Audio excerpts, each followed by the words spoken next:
Invited my parents to a housewarming to give them this house. But they refused to come, saying, "Us, you are our main disappointment." So I revealed my secret. The next morning, they were standing on my doorstep with boxes. "My name is Deborah, and for the past 3 years I've been working myself to the bone. Overtime, weekends, holidays, I took it all.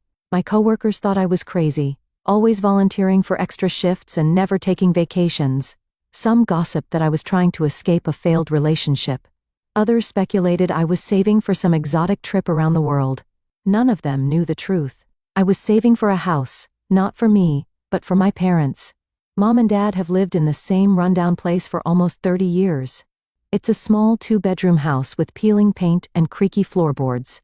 Every time I visit, Dad complains about something new: the noisy neighbors who moved in last year, the pothole on their street that the city never fixes, or how the nearest grocery store is a 15-minute drive away. I'd sit there, smiling to myself, imagining the day I'd hand them the keys to a new house. A nice place in a good neighborhood with friendly neighbors and smooth roads. A place where they could enjoy their retirement without constant aggravation. My younger sister Claire never seemed bothered by our parents' situation. At 2007, she lived with her boyfriend Todd in a rented apartment downtown. Claire had bounced from job to job since college, always chasing the next big thing. Her latest obsession was starting her own business, though she never quite figured out what kind of business it would be. Every Saturday, our parents hosted family dinner. These dinners always followed the same pattern. Mom would cook something that took all day, Dad would pour wine that was too expensive for their budget, and Claire would dominate the conversation with her latest ideas. "I'm thinking of launching a line of organic dog treats," she announced at one dinner, waving her fork enthusiastically. "The market is practically untapped." Mom and Dad put down their utensils, leaning forward with rapt attention. I sat there, pushing food around my plate, waiting for a pause to mention my own news. "I got promoted to senior financial analyst," I finally said when Claire stopped to take a breath. "It comes with a substantial raise and better benefits." "That's nice, dear," Mom said, her eyes already drifting back to Claire. "So Claire, would you bake these treats yourself?" It didn't even sting anymore. I'd grown accustomed to being the less interesting daughter. Claire was the creative one, the free spirit, the one with big dreams. I was just the reliable one with the steady job who always helped with the bills. And I did help. A lot. When Dad needed dental work that their insurance wouldn't cover, I wrote the check. When their water heater broke in the middle of winter, I paid for the replacement. When Claire needed seed money for her handmade jewelry business that lasted exactly 3 months, guess who funded it? But despite all that, I kept saving. Every bonus, every raise, every tax refund went straight into my house fund. After 3 years of living like a hermit in my cramped apartment, eating ramen noodles more often than I'd like to admit, I finally had enough for a down payment. I reached out to my friend Melissa, who worked as a realtor. "I need a house," I told her over coffee one day. "Not for me, for my parents. Here's what I'm looking for: good neighborhood, preferably with older residents, close to shops and medical facilities, no busy streets, and definitely no neighbors with motorcycles." "Tall order," Melissa said, but she took notes and promised to start looking. While Melissa hunted for the perfect house, life continued as usual.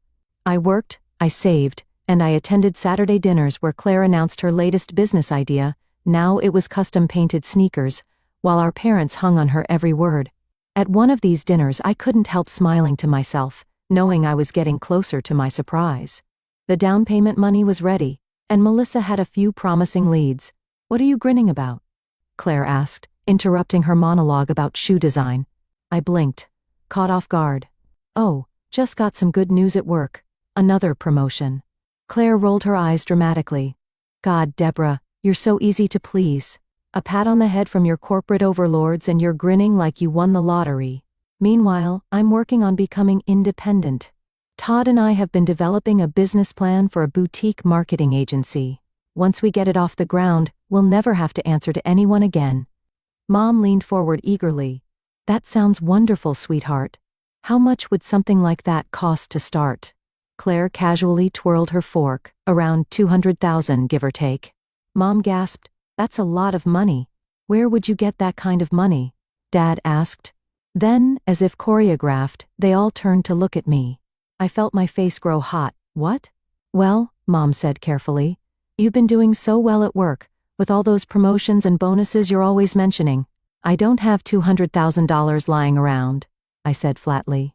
Claire snorted. Of course not. You never want to help me. You just like to lord your success over everyone, while keeping all your money to yourself. I've helped you plenty, I shot back before I could stop myself. Remember your jewelry business? Your food blog? Your photography studio? I invested in all of those. And what happened? They all failed within months. The room went silent. Claire's face turned scarlet. She pushed back from the table and ran to the bathroom. When she returned 15 minutes later, her eyes were red and puffy, and she didn't speak another word to me all evening. Mom and Dad kept giving me disappointed looks, as if I'd kicked a puppy instead of stating facts. I'm sorry, I finally said, just to break the tension. I should get going.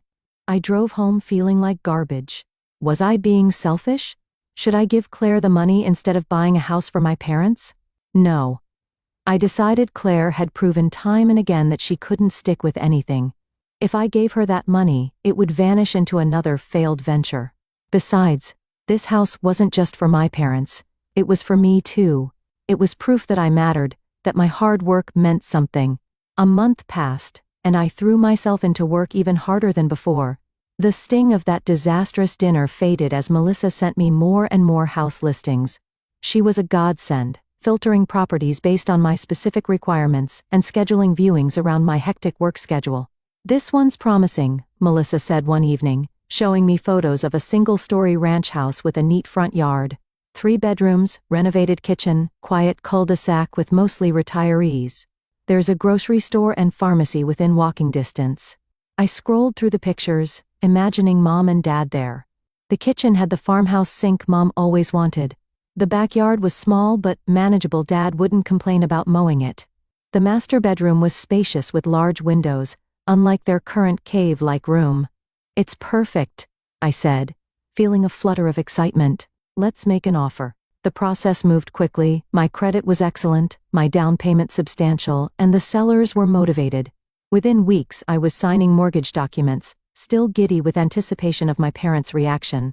The house was empty but full of potential. I walked through the rooms, mentally placing my parents' furniture in each space. Mom's antique hutch would fit perfectly against that wall. Dad's recliner would face the large living room window with a view of the quiet street. I'd have to help them move, of course, but that would be part of the surprise. Saturday dinner came around again. I hadn't spoken to Claire or my parents since our argument, but this news couldn't wait. I pulled up to their familiar driveway, practiced my announcement in my head one last time, and stepped inside with a bottle of champagne. Claire was already there with Todd, gesturing animatedly to our parents. When I walked in, the conversation abruptly halted. What were you guys talking about? I asked, setting the champagne on the counter. Claire shrugged. Nothing that would interest you? I didn't take the bait. Actually, I have some news to share. What is it? Mom asked, not looking particularly interested as she stirred something on the stove. I took a deep breath. I bought a house. It's in Oakwood Heights. 3 bedrooms, great neighborhood, close to everything. I'm having a housewarming party in 2 weeks and wanted to invite you all. I didn't mention that the house was actually for them. That revelation would come at the housewarming, when I'd have all their friends present to witness their joy and gratitude. I'd even started the paperwork to transfer the deed to their names after the party. Claire's face flushed crimson. She jumped up from her chair and thrust some papers at me, the same ones she'd been showing our parents when I arrived. How could you? She shouted. Todd and I have been planning our business launch for months. We showed Mom and Dad our business plan today. We need investors and you know it. But instead of helping family, you go and buy yourself a fancy house? I stared at her, dumbfounded. Wait, you actually expect me to fund your business? After all your failed attempts, why would I do that instead of meeting my own needs? Because that's what family does, Claire screamed. God, you're such a selfish bastard. You've always been jealous of me. Todd had the decency to look embarrassed, but he stood by Claire's side as she grabbed her purse. Come on, Todd. I can't stand to be in the same room with her. They stormed out, the front door slamming so hard that Mom's decorative plates rattled on the wall. I turned to my parents, expecting them to acknowledge how unreasonable Claire was being. Instead, Mom shook her head slowly. Deborah, couldn't you have helped your sister instead of spending all that money on yourself? She really needs this chance. Are you serious? I asked, my voice barely above a whisper. I've helped her with every harebrained scheme she's cooked up. I've helped you with bills and repairs, and now I'm selfish for buying my own house? Dad wouldn't meet my eyes. Claire has real talent, Deborah. She just needs a proper chance to prove herself. I looked from one parent to the other, suddenly seeing them clearly. They would always take Claire's side. They would always think she deserved more, no matter how many times she failed, no matter how hard I worked. I need to go, I said, leaving my untouched dinner plate and the champagne I'd brought to celebrate. I drove home in a daze, hurt and angry, but still clinging to my original plan. After all, they didn't know the house was meant for them. Once they realized what I'd done, how hard I'd worked to give them this gift, surely they'd see how much I cared. The surprise would fix everything. The next day, I went online and posted photos of my new house on social media, announcing my housewarming party. I tagged friends, co-workers, even distant relatives, everyone I could think of. The responses flooded in with congratulations and confirmations to attend. I sent a separate message to my parents and Claire, giving them the date and time. No response came, but I wasn't worried. They'd calm down and come around. They had to. This house was for them after all. I spent the next 2 weeks painting, decorating, and preparing for the party. I chose colors I knew my mother would love and arranged furniture with my father's habits in mind. Every decision was made with them in consideration. Then, 2 days before the housewarming, I heard a sharp knock at my apartment door. When I opened it, Claire stood there, arms crossed and eyes blazing. "We need to talk," she said, pushing past me into my living room. I crossed my arms. "What do you want, Claire?" She paced around my living room like she owned it, running her finger along my bookshelf, examining the framed photos of my college graduation. "I want to talk about that house you bought." "What about it?" "You need to sell it," she said flatly, turning to face me. "Sell it and give me the money for my business." The way she said it, so matter-of-fact, as if I'd definitely agree, made my blood boil. "Are you out of your mind? I'm not selling my house. Especially not to fund another one of your failed ventures." Claire's face darkened. "Failed ventures? What the hell is that supposed to mean?" "It means exactly what you think it means," I said, finally letting years of frustration pour out. "The jewelry business I gave you $5,000 for that lasted 3 months. The food blog I bought camera equipment for that you abandoned after 6 posts. The photography studio Mom and Dad helped you rent that you used twice before deciding photography wasn't your passion after all. Those were learning experiences," Claire shot back. "Every entrepreneur has failures before they succeed." "Right. And how many learning experiences are you entitled to at other people's expense?" She stepped closer, her voice dropping to a dangerous whisper. "You don't get it, do you? You never have. You're so boring and ordinary with your corporate job and your retirement plan. I'm trying to build something meaningful. Something that's mine. But you're too jealous to help me." I shook my head in disbelief. "Jealous? Of what? Your string of failures? Your inability to hold down a job for more than 6 months?" "At least I'm trying," she shouted. "At least I have dreams." "What do you have?" "A cubicle and a sad little apartment. And now a house you'll live in all alone because you can't even keep a boyfriend." That stung. But I refused to let her see it. "What? I'm not selling my house, Claire. Not now, not ever. And I'm certainly not giving you $200,000 for whatever half-baked business idea you and Todd have cooked up." "You don't understand," she insisted, her voice taking on a desperate edge. "This time it's different. We have a solid business plan. We've done market research. All we need is capital. Then get a loan, or find investors who actually believe in your vision, but it won't be me." Claire's face contorted with anger. "You know what your problem is, Deborah? You have no entrepreneurial spirit. You're a follower, not a leader. You'll never understand what it takes to create something from nothing because you're too afraid to try." I'd had enough. "No, Claire, you'll never understand what it takes to actually finish something you start. You don't have an entrepreneurial spirit, you have commitment issues. You jump from idea to idea, expecting everyone else to fund your journey of self-discovery while you figure out what you want to be when you grow up." The color drained from her face. For a moment, She just stared at me, speechless. Then her eyes narrowed to slits. "You're going to regret this," she said quietly. "When my business takes off, and it will, don't come asking for a job." She stormed out of my apartment, slamming the door so hard that the picture frames on my wall rattled. I stood there for a long time, shaking with anger and hurt. Despite Claire's threats, I continued preparing for the housewarming party. I bought food, drinks, decorations. I rented tables and chairs. I even hired a cleaning service to make sure every inch of the house sparkled. The day before the party, my phone rang. It was my mother. I almost didn't answer, but curiosity got the better of me. "Hello? Deborah." My mother's voice was cold. "I need to talk to you about this cruel thing you said to your sister." I closed my eyes and counted to 10. "What cruel thing would that be, Mom?" "You know perfectly well. Calling her a failure, saying she'll never succeed in business. How could you be so heartless?" "I didn't say she'd never succeed," I corrected. "I said she hasn't succeeded yet, and I'm not willing to invest in another one of her attempts." "Well, you broke her heart.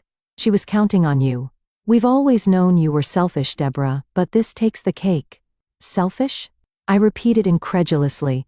"I've been helping all of you for years.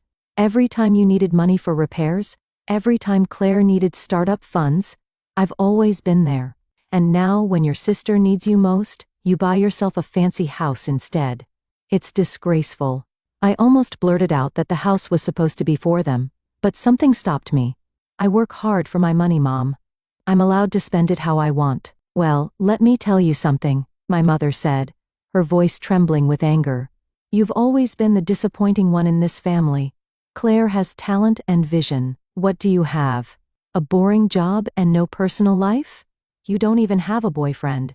You're 30 years old, for God's sake." I felt like I'd been slapped. "Mom, no, I'm not finished. Claire is worth 10 of you. She's creative and brave and willing to take risks. You've always been jealous of her, and now you're trying to hold her back because you can't stand to see her succeed where you failed as a person." Tears welled in my eyes, but I refused to let her hear me cry. "Is that really what you think of me?" "It's what we all think. Your father and I are absolutely disgusted with your behavior. Don't expect us at your housewarming party. We don't want to see you right now, or maybe ever again." The line went dead before I could respond. I sat on my couch, phone still clutched in my hand, tears streaming down my face. In that moment, something hardened inside me. The house I'd bought with such love and hope suddenly seemed like a monument to my own foolishness. Why had I killed myself working to please people who would never be pleased with me? The next day, the day of the housewarming, I woke up with a new resolve. The house would be mine. I'd live in it myself, enjoy the fruits of my labor, and stop trying to buy my family's approval. As guests began to arrive for the party, I greeted each one with genuine warmth. Friends from work, neighbors from my apartment building, college buddies who'd driven in for the occasion, all were welcome. Only my family was missing, and for once, I didn't mind. After everyone had arrived and had a drink in hand, I clinked a glass to get their attention. "Thank you all for coming today," I said, my voice strong and clear. "This house means a lot to me, but not for the reason some of you might think." I took a deep breath, then continued. "Originally, I bought this house for my parents. I worked overtime for 3 years to save for the down payment. I wanted to surprise them today by giving them the deed." Murmurs rippled through the crowd. A few people exchanged glances. "But recent events have made me realize that this house should be mine. I've earned it, and I'm going to enjoy living here." The housewarming party continued late into the evening. By midnight, the last guests had left, and I was alone in my new house. The phrase still felt strange but increasingly right. I stayed up cleaning, arranging furniture, and imagining my future there. Around 1 in the morning, my phone began to buzz with messages, all from my parents. "Deborah, we need to talk. Please call us back. We may have overreacted. Of course, we'll accept the house." I laughed out loud at that last one. Of course they would. Someone at the party had obviously told them about my speech, and now they were backpedaling furiously. I didn't respond. Instead, I turned off my phone, made up the bed in what was now definitely my bedroom, and slept soundly for the first time in weeks. The next morning, I woke to sunlight streaming through windows that were mine. I made coffee in a kitchen that was mine. I sat on a porch that was mine and watched the neighborhood come to life. Then I heard a car pull into my driveway. My parents stepped out, each carrying a suitcase. Dad was also struggling with a large cardboard box. They marched up to my front door with the confidence of people who believed they already owned the place. I opened the door before they could ring the bell. "Morning," I said, blocking the entrance. Mom looked past me into the house. "Aren't you going to invite us in?" Dad asked, shifting the box in his arms. "That depends. Why are you here with suitcases?" Mom smiled brightly. "Well, to move in, of course. We got your messages from the party. We understand this was meant to be a surprise for us." I leaned against the doorframe. "Funny, because yesterday you were disgusted with me and never wanted to see me again." Mom at least had the grace to look embarrassed. I may have spoken hastily. "You know how I worry about Claire." "Yes. I know exactly how you worry about Claire. How you've always worried about Claire. How you've never worried about me." "That's not fair," Dad protested weakly. "Isn't it? You've taken every penny I've given you over the years without a second thought. You've watched me help Claire time and again. But the one time I do something for myself, you call me selfish and cut me off." "We were upset," Mom said. "You have to understand, Claire's dream means everything to her. And what about my dreams? Did those ever matter to you?" My parents exchanged uncomfortable glances. "Of course they did," Dad said. "But you've always been so capable. Claire needs more support." "Well, she'll have to get it somewhere else. This house is mine now." Mom's friendly facade cracked. "You can't be serious. You told everyone you bought it for us. And I told everyone I changed my mind. This house is in my name. I'm living here. We're your parents." Mom's voice rose sharply. "You owe us. I don't owe you anything. Not anymore." Dad set down the box, his face reddening. "This is ridiculous. We'll contest this legally if we have to." "You promised us a house." "I never promised you anything in writing," I said calmly. "And I never told you about the house until after I'd already bought it. Good luck with that legal case." "You ungrateful," Mom started, but I cut her off. "I suggest you leave now. I have unpacking to do." "This isn't over," Dad said, picking up his suitcase again. "You're making a terrible mistake." "The mistake was thinking I needed to buy your love," I replied. "I won't make it again." I closed the door on their shocked faces, locked it, and leaned against it, heart pounding but resolve stronger than ever. Over the following weeks, they tried everything: guilt-trip texts, angry voicemails, flying monkeys in the form of relatives calling to tell me how heartbroken my parents were. I blocked numbers, limited social media, and focused on making my house a home. 6 months later, I heard through the grapevine that my parents had taken out a massive loan to fund Claire's business venture, some kind of artisanal pet food company. The business was already struggling, surprising no one except perhaps my parents and Claire. My house is now fully decorated, exactly as I want it. I've planted a garden in the backyard, and joined the neighborhood association. I even started dating a kind architect who lives down the street. So much for being perpetually single. Sometimes I wonder what would have happened if I'd gone through with my original plan. Would my parents have appreciated my sacrifice? Would they have sold the house to fund Claire's business anyway? Would Claire have succeeded with more money behind her? Deep down, I know the answers. My parents would have taken my gift for granted, just as they always had. Claire would have burned through the money and moved on to the next great idea. And I would have been left with nothing but a mortgage payment for a house I didn't live in. Instead, I have this: a home of my own, friends who value me, and the quiet knowledge that I finally stood up for myself. The doorbell rings. It's my date, right on time. As I grab my purse and head out for dinner, I feel a sense of peace wash over me. This is my life now, and for the first time, I'm living it for me.